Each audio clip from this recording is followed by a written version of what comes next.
Super D, tayo po ngayon pupunta ng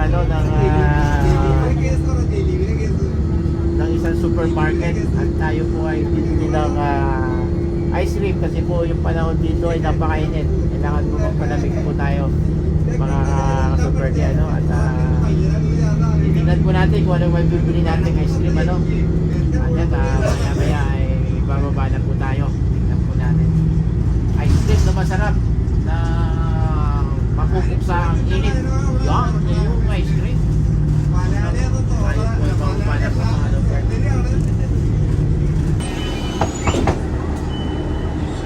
Jake!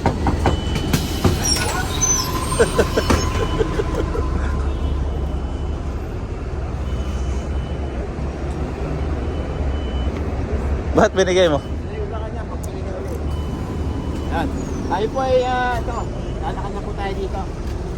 Punta tayo ng supermarket. Pangalan po niya ay Oncos. Sa Oncos po tayo pupunta dahil po dito marami pong sale ngayon sa Oncos, mga ka-Super D.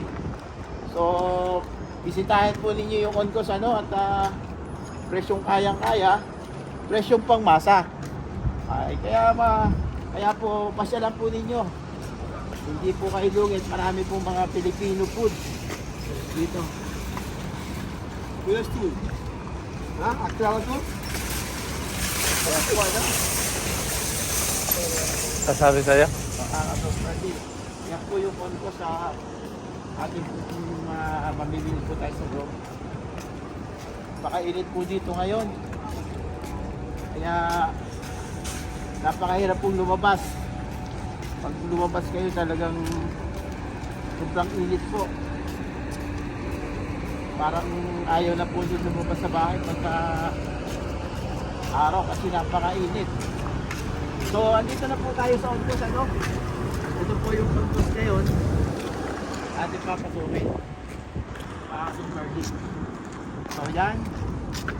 So samahan nyo kami sa pagpasok po dito sa Lundong Oncos. At tingnan po natin kung ano yung mga bibili po natin dito.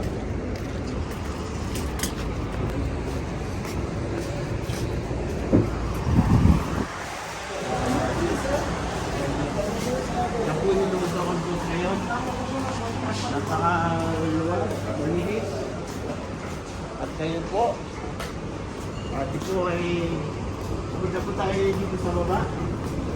Titingin po tayo ng mga mabibili natin. Yan. So marami po tayong mabibili dito at marami po ngayon dito